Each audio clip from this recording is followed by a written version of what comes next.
Author Bell Hooks once said, I quote, "Dominator culture has tried to keep us all afraid, to make us choose safety instead of risk, sameness instead of diversity. Moving through that fear, finding out what connects us, reveling in our differences, this is the process that brings us closer, that gives us a world of shared values of meaningful community." End quote. We must speak up. We must say no more. Not in my name, not in the name of my children, not in the name of this earth, not in the name of my future ancestors. We want ministers of peace, not ministers of defence. We want a care economy, not a genocide economy. We want AI and drones that enable regeneration, not death, destruction and obliteration. We want peace with each other. We want peace with the earth.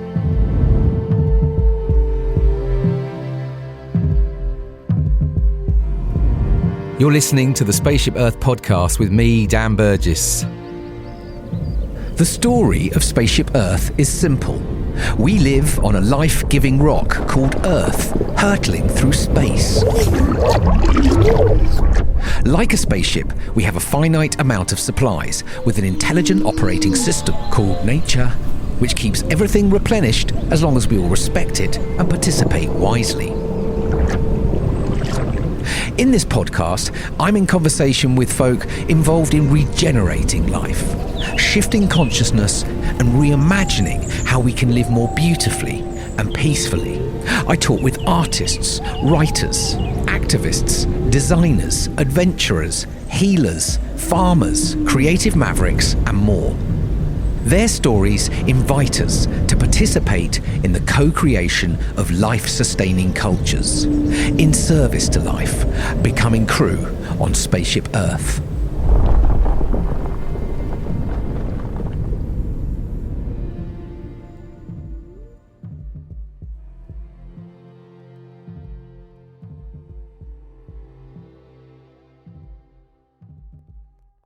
Greetings, Earthling. Welcome to the Spaceship Earth podcast. This is Dan.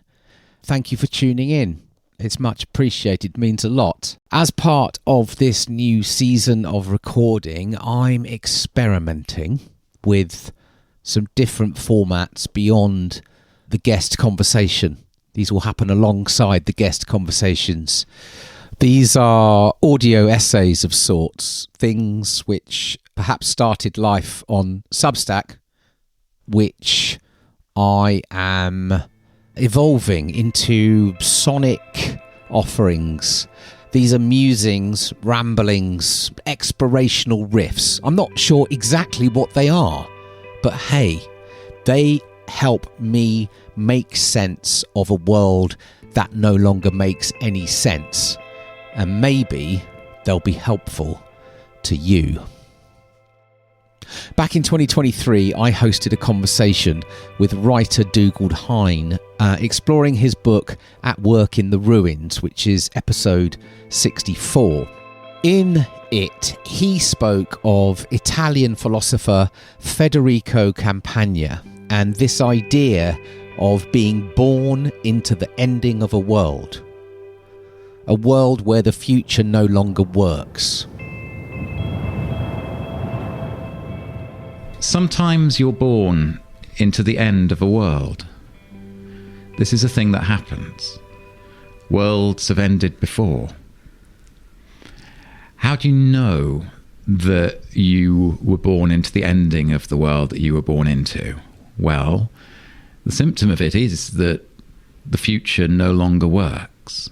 Because the future, in the ordinary sense of it, when politicians stand up and talk about the future and try and inspire us and appeal to our capacity for collective hope, that future is a kind of line extending from the recent past through the present to a trajectory that we're invited to believe in.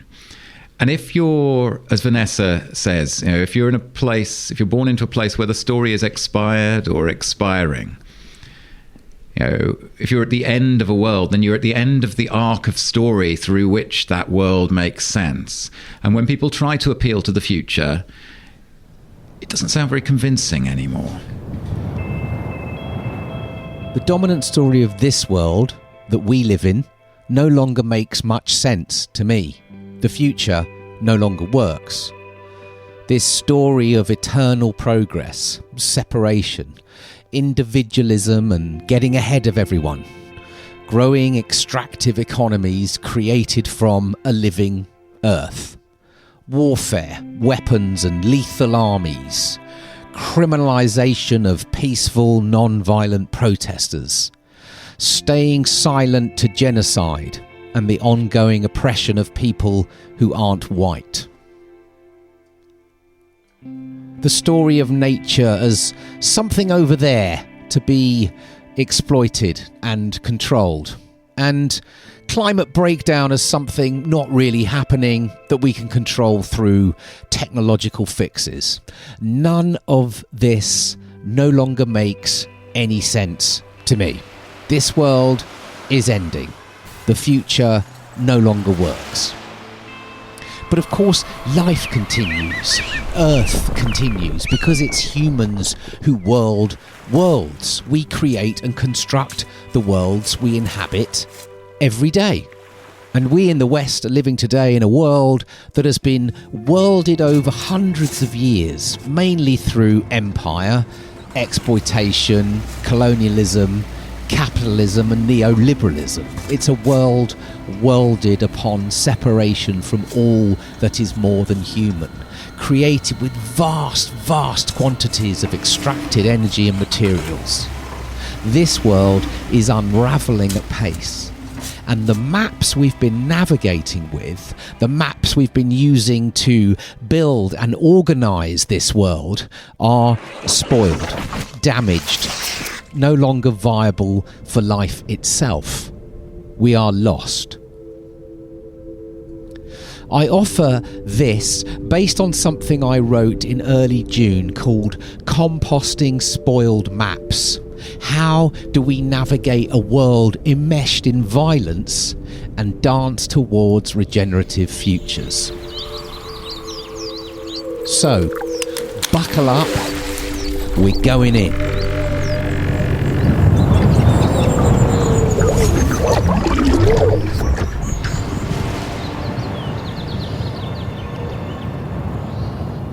You're listening to the Spaceship Earth podcast with my dad, Dan Burgess.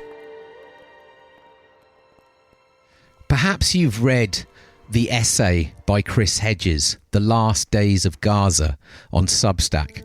Chris is a Pulitzer Prize-winning journalist, author and activist who has spent much of his life covering war and conflict in the Middle East. It's a tragic, sickening, devastating read. It's heartbreaking, mind-melting. But then imagine living in Gaza right now. I quote from his essay, "There is nothing left to say. Maybe that is the point, to render us speechless. Who does not feel paralysed? And maybe that too is the point, to paralyse us. Who is not traumatised? And maybe that too was planned. Nothing we do, it seems, can halt the killing. We feel defenceless. We feel helpless. Genocide as spectacle." End of quote. I wonder where we might be today if this kind of honesty and integrity of journalism was alive in our mainstream media. As I record this, the UK media and political establishment has been freaking out about a few words spoken by music artist Bob Vylan at Glastonbury Festival about the Israeli military's ongoing 22-month daily massacre of innocent Palestinian civilians, in what experts and scholars on genocide say is a genocide. Most of those scholars are also Jewish. Our institutions have been mainly silent over the last 20 months, while we watch on our phones children, women and innocent civilians blown apart daily by the most violent and sophisticated weaponry ever developed by humans, some of it being manufactured in the UK. The future no longer works.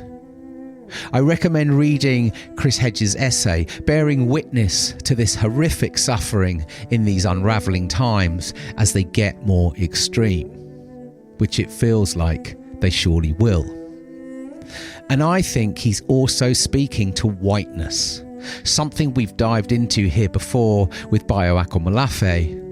Not a reference to skin colour, but rather the dominating, organising logic of the culture of capitalist modernity, a logic which is desensitising and numbing the human species and our capacities to respond differently to the brutal violence of normal. The hyper-normalisation of violent behaviour, exploitation, control and conquest. And because in many ways, to me at least, Gaza has become the epicentre for this extreme worldview that is intensifying everywhere and accelerating the great unraveling. A worldview that we are immersed in today, which has been built over hundreds of years on the deep, often invisible code of patriarchy, occupation of land, colonisation of indigenous peoples and cultures, resource accumulation, warfare, weaponry, unprocessed generational traumas and white human supremacy. A worldview imagined through the illusion of human separation from the living natural world we call nature that birthed us and sustains us today in everything we do. A worldview shaped by the still largely unquestioned organising logic of global economies of extraction, exploitation, domination and control that grow eternally in some magical way that defies laws of physics, ecological limits and planetary boundaries. Modern civilization, whether we like it or not, is built on illusions and webs of suffering, human and more than human. And the closer you look, the more attention you give, the more curious you are, the more you look behind things and follow the entanglements, you will see it everywhere. It's the same violent logic and it's all interconnected. The etymology of the word violence means to carry force towards something. Let me give 3 examples of the violent logic that I've noticed in my little patch in 1 week during the month of June.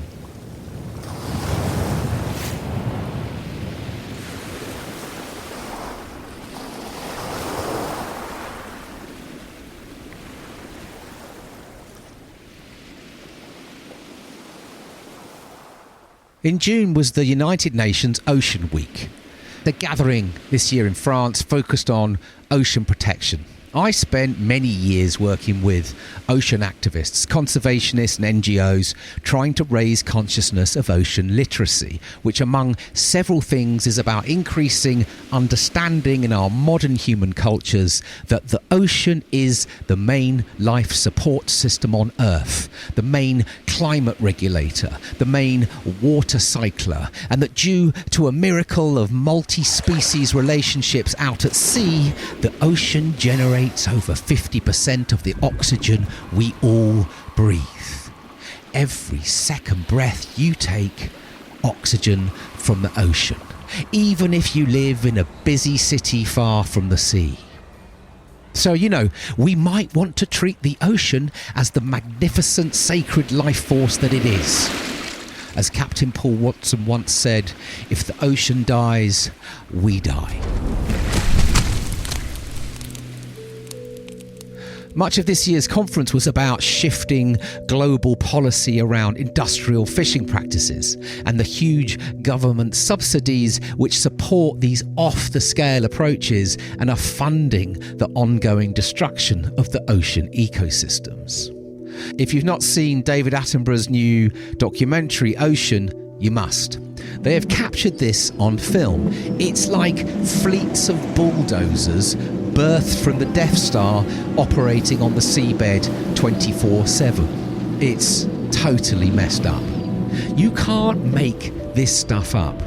Governments currently subsidise over $20 billion on these industrial processes which are destroying our major life support system on this planet, including the ability for life in the ocean to generate the oxygen all life needs.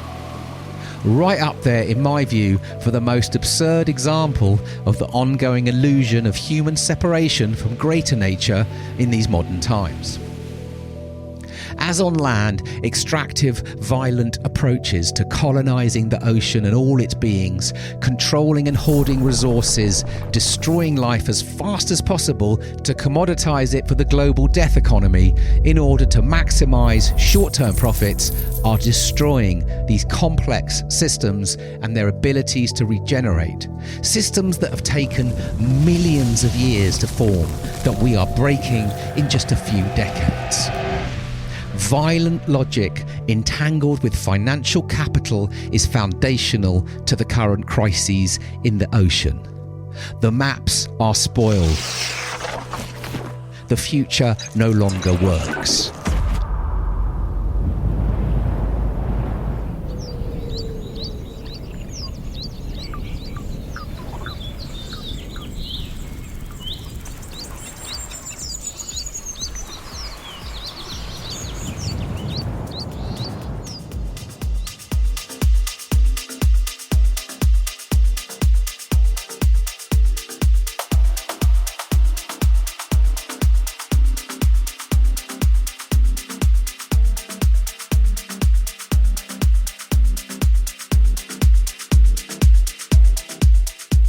I like to dance. I've been a DJ and a fan of dance music for about 35 years. I was part of the acid house generation in the UK, raving our way into the early 90s as young adults. Recently, I've been noticing small numbers of DJs and artists discovering and speaking up about violence entangled with their industry, and many major music festivals, with some announcing boycotts this summer. Capital has flowed into dance music events in recent times. A UK-based entertainment company, Superstruct, who owns Sonar Festival in Spain and Field Day in London and about 80 other music festivals across Europe, were acquired by a US investment company, KKR, for over £1 billion last year. Turns out KKR has a number of investments in Israel with strong links to the occupation, and it's all coming out. I find it interesting listening to how different DJs are responding and navigating their moral decision making. Something I believe we're all being invited to do. Moral decision making. Palestinian techno DJ Sama Abdelhadi puts it like this when it comes to navigating the murky waters of dance music festivals. I quote, "The line between Zionist and anti-Zionist has never been clearer. You are either for freedom and justice or you are complicit in genocide. There is no more standing in the middle." End quote. Even on dance floors, a space that always felt sacred, consumption money is being channeled into these murky systems of capital and violence. The future no longer works.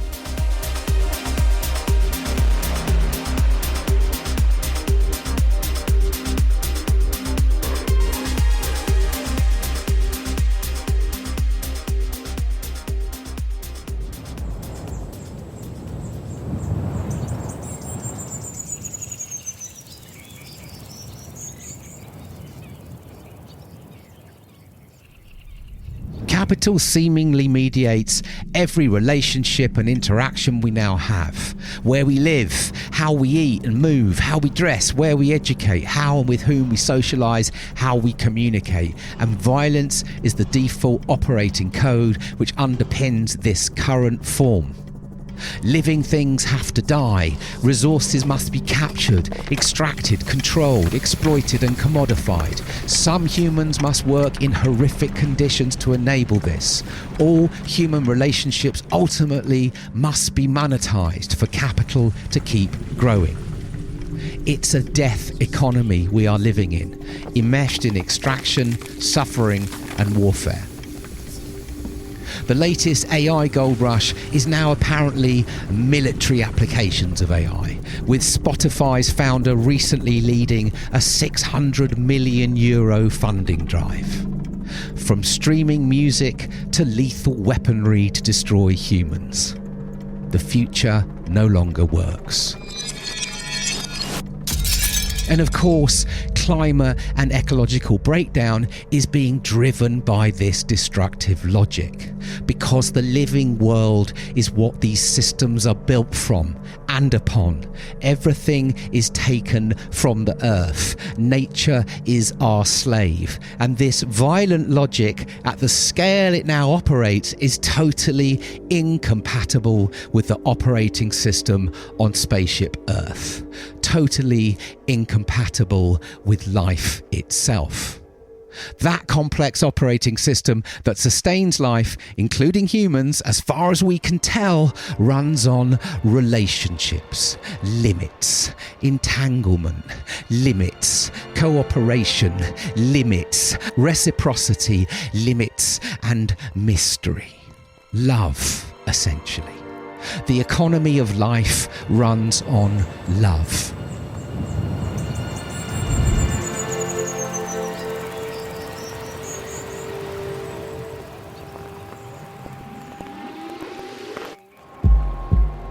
There are two stories on Spaceship Earth, a passenger story and a crew story.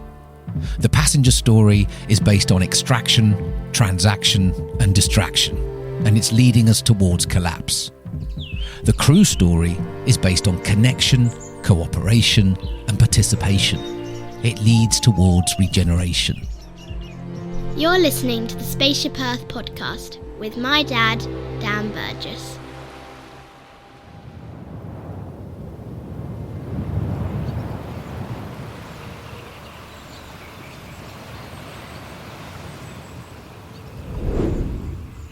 But this violent code in the maps also runs deep within our own programming and conditioning. We are contextual beings, shaped by the logic and narratives of the cultures that these maps create. Violent narratives, unjust systems, dehumanization of some in the culture seeds violence in humans. In June, I went to see the band Massive Attack play in London. True elders of the UK electronic music scene, who've always used their platforms and creativity to hold space for the most pressing issues of our time. Before they came on stage, the actor Khaled Abdallah had given a rousing speech about Gaza and the need for peace and solidarity between all people. Make some noise if you've marched for Palestine over these last 2 years. Make some noise if you want your favorite artist to stand up for Palestine. The Palestine Solidarity Movement is the civil rights movement of our time. It is the anti-apartheid movement of our time. It is the anti-genocide movement of our time. As he left the stage and the show began, a guy in front of me jumped over the barrier from our area into a VIP area with better views and more space to move. Irony not lost. He was immediately violently bundled to the floor and dragged out by 4 security guards. I mean, it was as if he'd attacked someone. It was a really obnoxious energy to witness and literally could have been sorted with a quick word in the ear. And then, of course, there's what's been happening on the streets across the Western world right now when it comes to non-violent protest and standing up to oppressive systems. Have you seen how police forces are treating young people, women and elderly who are on the streets peacefully protesting against a genocide? Men in black stormtrooper outfits wrestling women and young people to the ground. Aggressive violence against innocent humans who are breaking the collective silence and standing up for human life. Is that the culture you want to be a part of? It's unacceptable to me that we stay silent and allow this to become the norm. Silence towards oppression is also a form of violence, a coding in the maps. Violent behaviour is so close to the surface, it's becoming the default response mechanism from power to any form of resistance, disobedience, expression to injustice or non-violent protest. The dominant maps we're using to navigate our ways through this world are not compatible with peaceful, regenerative futures. The future no longer works. These maps don't understand where we actually live. On a living planet, entangled and shaped by a diverse community of life that is created through cooperation, experimentation and relationships, sustained by a miraculous, complex and fragile biosphere. These maps are not compatible with the operating system on Spaceship Earth. They are spoiled, damaged and deeply inaccurate to what we now understand to be true with the operating system of life. Cooperation, relationality, entanglement, interdependence, diversity, limits, reciprocity, mystery, love.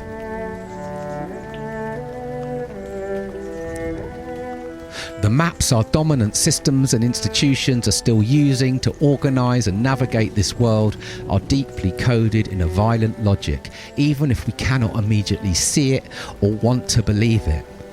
Because our realities every moment are weaved through multiple, entangled, invisible relationships, and how we see that or don't see that entanglement either upholds and perpetuates the violence or invites us on a curious journey of unlearning, composting, healing, repair and regeneration. Because if we have no awareness, then how will we ever shift? We have no responsibility, the ability to respond with intention to what we're being presented with, to the world we're entangled with, to grow our capacities to respond to this world as if we belonged to it, entangled with, not separate from. So there we have 3 noticings from my little world in 1 week in the month of June. If you're curious, as a thought experiment, perhaps look for examples of the violent logic of modernity in the world around you. You need to look behind the stories, follow the entanglements. Good luck. Let's dive a little deeper into the map metaphor for more clarity. The dominant map between humans and the rest of nature. In many ways, the foundational organising map of the last couple of hundred years in the Western paradigm and which birthed capitalist neoliberal modernity. How this map informs the ways we are persuaded to collectively perceive and see what we call nature, the living, more than human world around us. To see it as separate, inert, inanimate, never-ending resources for extraction, exploitation, manipulation and control, and there solely for human entitlement and progress.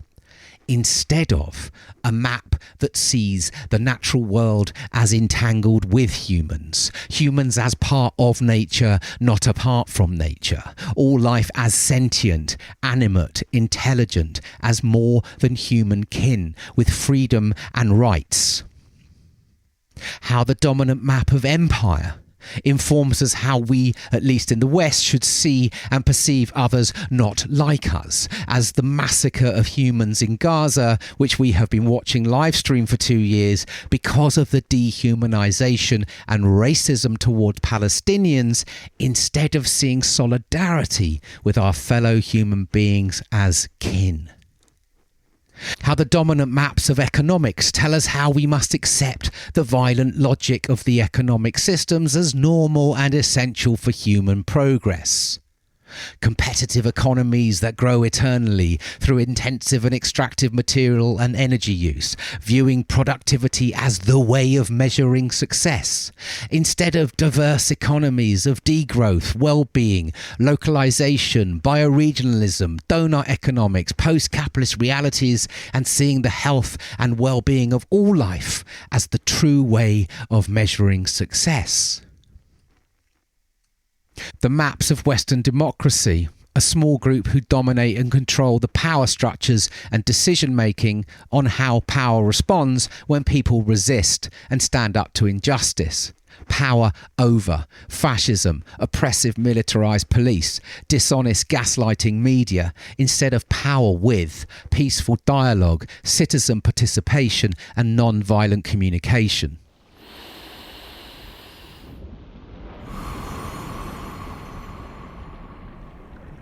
I'm not suggesting any of this are easy options. We are all enmeshed in the violence, caught up in the webs of suffering, seemingly dependent on so much of it because the systems and structures which uphold them are so pervasive.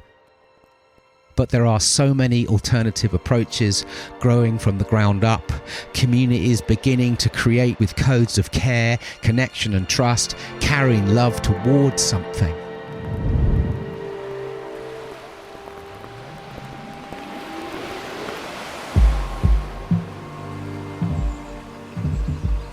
We live on a life-giving rock called Earth, hurtling through space. How bonkers is that? You're listening to the Spaceship Earth podcast. If you'd like to support the running of the Spaceship Earth podcast, head over to our Substack and sign up. You'll get every episode straight to your inbox, weekly writing, plus other crew offerings. We're grateful for whatever you can give. Join us at becomingcrew.substack.com. And many of us are beginning to remember and understand that life is relational, entangled, interdependent. We can see it and feel it in our hearts and bodies if we choose to pay attention, to pause, to notice. Because we are not separate beings as we've been programmed to see things, and so nobody is free until everybody is free. And as Bucky Fuller put it 60 years ago, we are not going to be able to operate our spaceship Earth successfully nor for much longer unless we see it as a whole spaceship and our fate as common. It has to be everybody or nobody. How long do we stay silent to injustice and violence?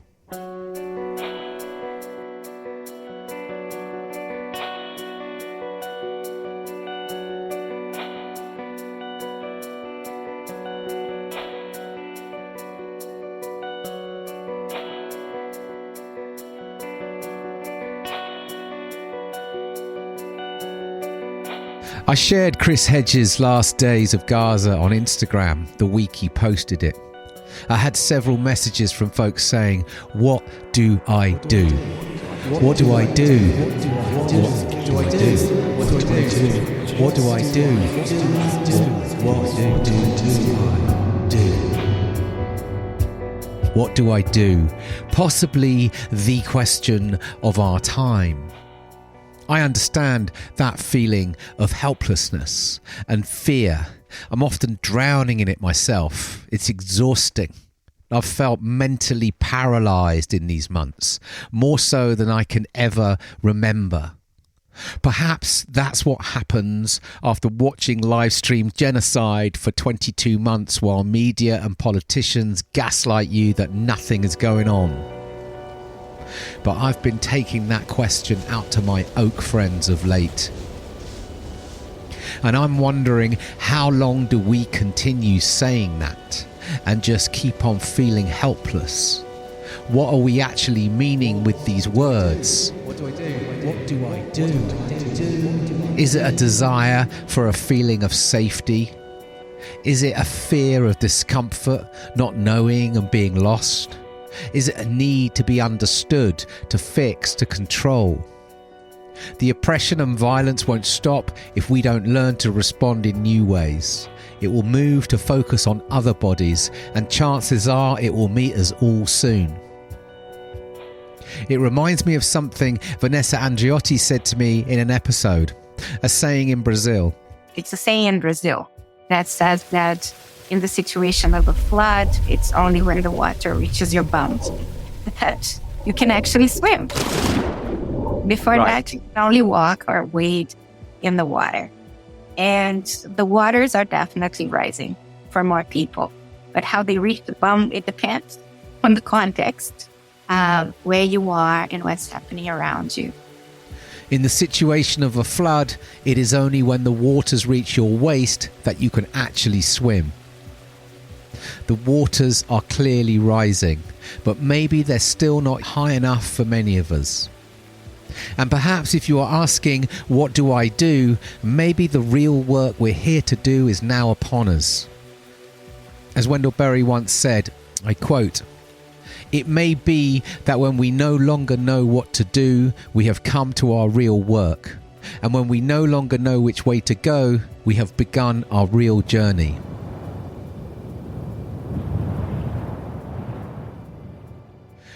During a stay at the Zen Buddhist monastery Plum Village, I heard monastic Brother Spirit say this, quote, "The quality of our actions really matters.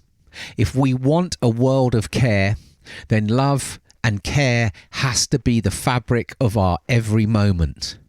What we do every day is of cosmic importance." End quote. So perhaps a more useful question than what do I do is what is mine to do?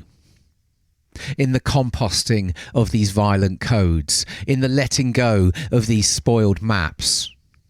I'm sitting here using my voice and podcast because this is what I can do. There are many people out there using their gifts to speak to this time, to respond to this time, to confront the violence. Responsibility. We have the opportunity every day right in front of us to act.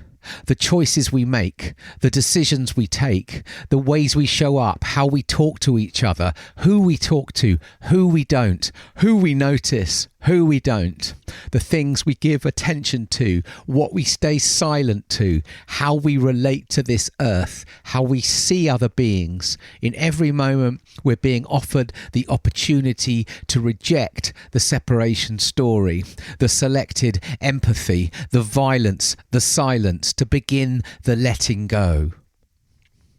As activist Edward Abbey once said, "Sentiment without action is the ruin of the soul."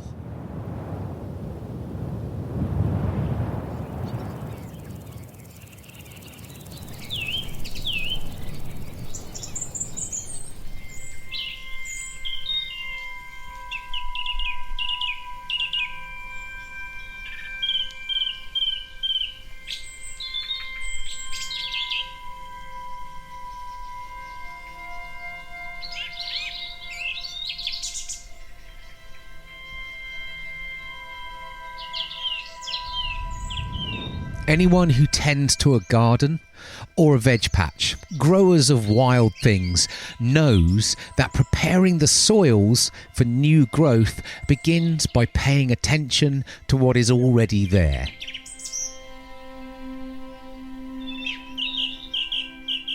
Trying to understand the conditions and relationships that are shaping the current realities of that place.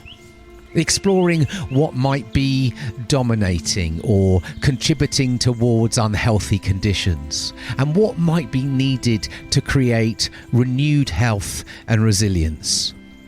That requires observation, slowing down, listening, noticing, experimentation, learning to let go of control, unlearning, not knowing, vulnerability.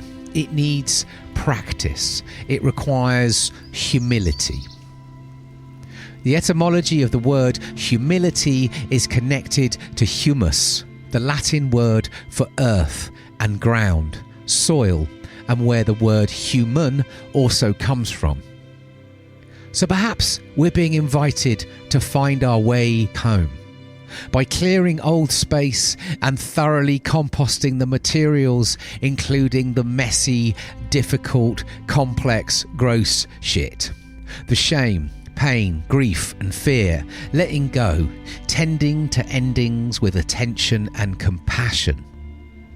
There are gifts to be found in the composting experience, mysterious clues, intelligence, treasure, and possibilities for regenerative futures.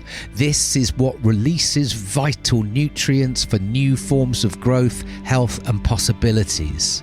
Staying connected to the source of life. Staying close to the humus, keeping us human, from where beautiful possibilities that we cannot currently imagine will most likely emerge, from seeds in the darkness. Working with the ancient and trusted cycle of life that has always been: birth, death, and renewal. As with a single human life, so with a story of a human system and the maps that built it that has run its course. Because the future, as it currently stands, no longer works.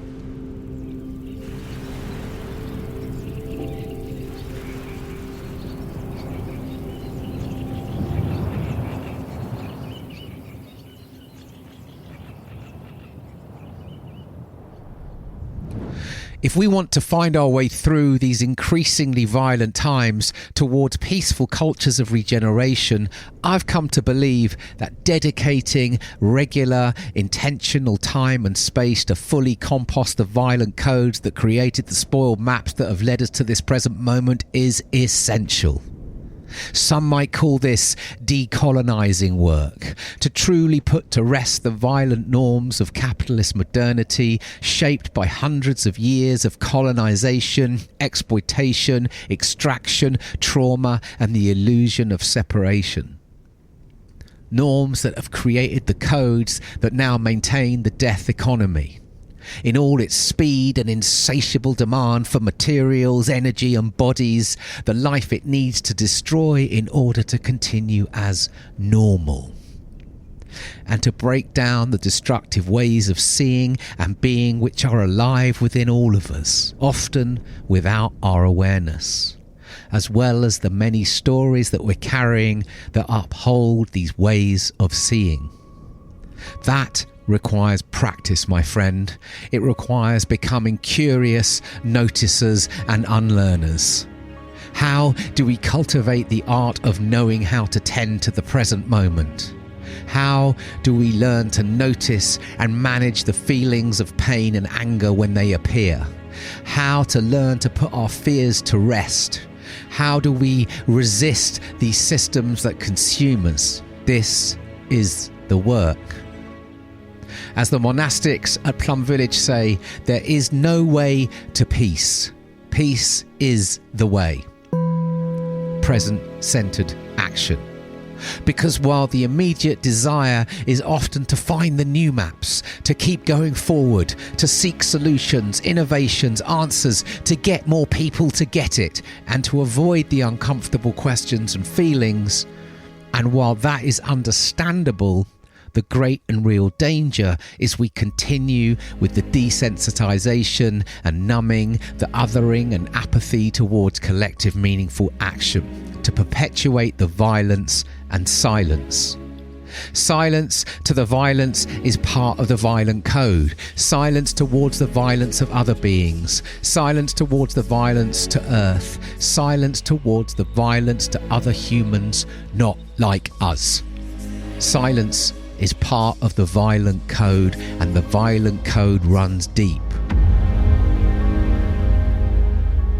Author Bell Hooks once said, I quote, "Dominator culture has tried to keep us all afraid, to make us choose safety instead of risk, sameness instead of diversity. Moving through that fear, finding out what connects us, reveling in our differences, this is the process that brings us closer, that gives us a world of shared values of meaningful community." End quote.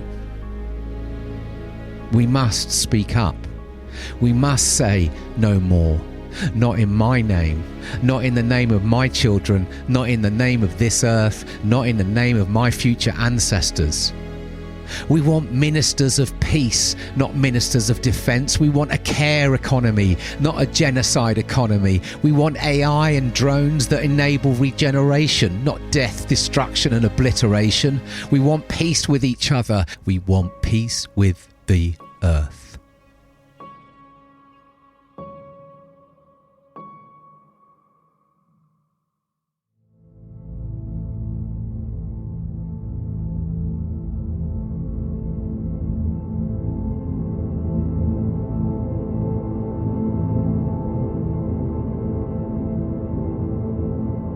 What might we find in the darkness, in the risk and the not knowing if we could just stay there long enough?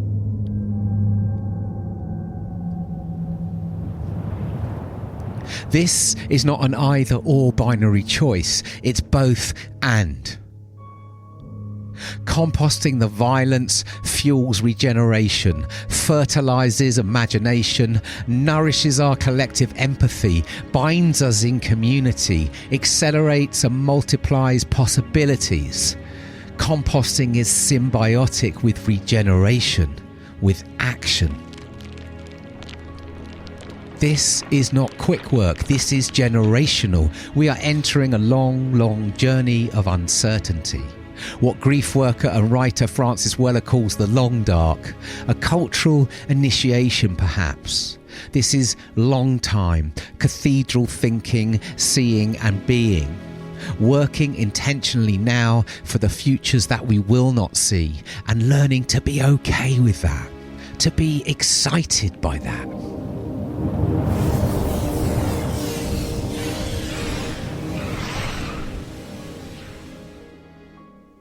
It's an invitation into becoming with. It's about repatterning how we relate to this earth, to ourselves and to each other, and to the invisible scaffolding of capitalist modernity that continues to whisper in our frazzled minds, looking for certainty, control, escape, purity, progress. This is not work to be done alone, but in community. In crews. We must relearn the ancient practice of holding space for each other, listening deeply to one another, the sacred and profane, judgment-free, where our sufferings become medicine for community, regardless of our identities. This is not dull work, but deep, nourishing soul work. A chance at last to connect with our unique and hidden gifts, our beautiful weirdnesses. This is not work without guidance and support. By centering the earth, the true operating system for life that thrives and flourishes on diversity, the original source of creativity, an invitation to re-entangle with a vast intelligence, a complex regenerative mystery evolving through a billion histories. What else can unite our species? There is deep wisdom and knowing to be found, to be remembered through relationship with the wisest of beings. Intelligence which will help us also to see how impoverished we are in human-centered modernity. Becoming with.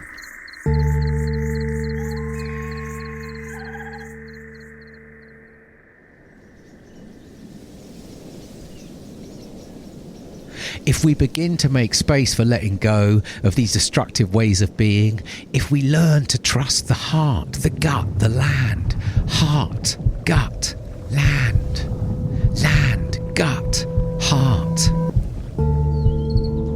What would it feel like to navigate from the heart? With practice, we can access an intelligence that we can actually feel, a perceptual knowing that we can trust is real. Heart, gut, land, gut, heart. I once heard a man called Tjokason Ghosthorse say, the heart is reality, the mind is imagination, the brain is a seed of the heart. The heart is not hoping, it does what is required for life. Maybe in our hearts we will find the compass we need. A rebellion of the heart.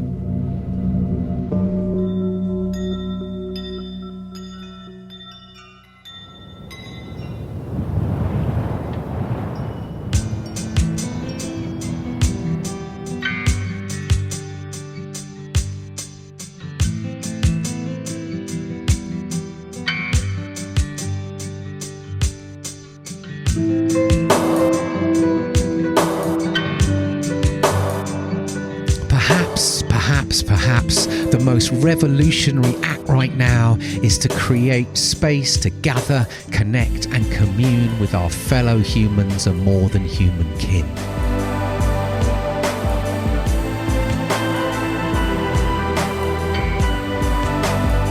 To quieten the noise and cleverness of modernity, to learn to listen deeply, to open our hearts and to contemplate these times judgment-free. And perhaps, as the great Joanna Macy suggests, just begin with gratitude. Gratitude for the miracle of being alive, to be part of this wise, extraordinary living earth in this time of great unraveling.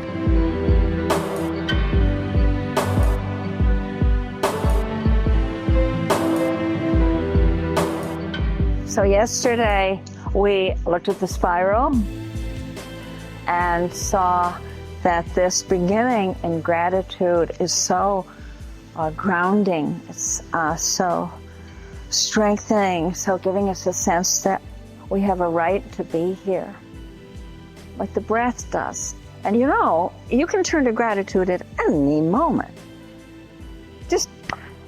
All it takes is for you to think about it.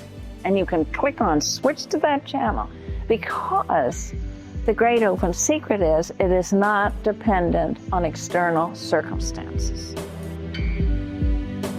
Things don't have to be hunky-dory for you to feel grateful. You can feel it's this dance of the soul, and it comes, just like with the breath. And it's the primal movement of all spiritual traditions and all earth wisdom traditions. It's that primal, wow, being alive.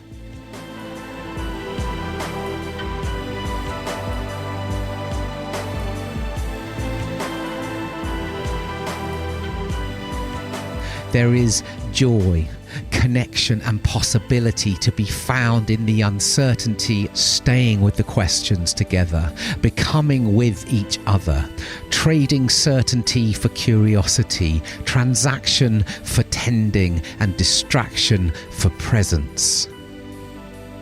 If we can learn to trust the mystery of this moment, to begin to fully compost the violence, grief, trauma, shame and suffering, and begin the long journey of growing living cultures, life-sustaining cultures of care and love for all life, that perhaps we cannot yet imagine, but that our future ancestors are calling for, screaming for. But it will require each and every one of us to step in, to let go and find what is uniquely ours to do.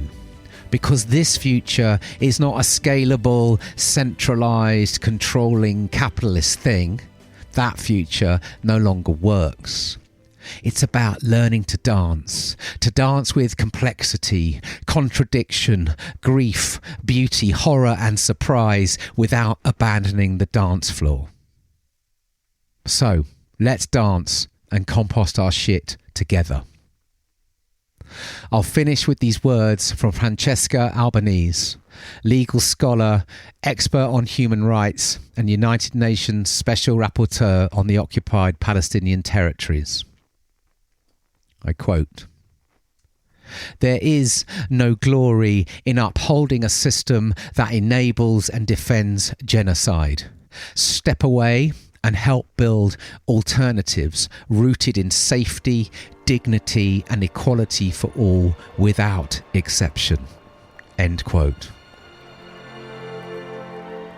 Becoming crew is staying with the questions together, trading certainty for curiosity, transaction for tending and distraction for presence. Wishing you peace wherever you are. Thank you for listening.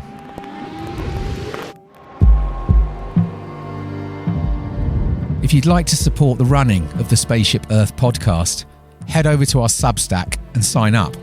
You'll get every episode straight to your inbox, weekly writing, plus other crew offerings.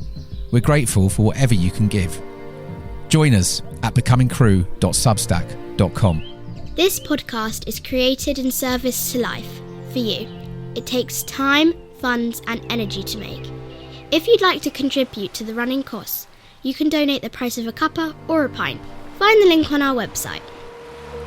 This podcast wouldn't exist without the following crew: Charlie Shred, Audio Jedi; Seaman Home Burgess, Engine Room; Willow Burgess, Jingles.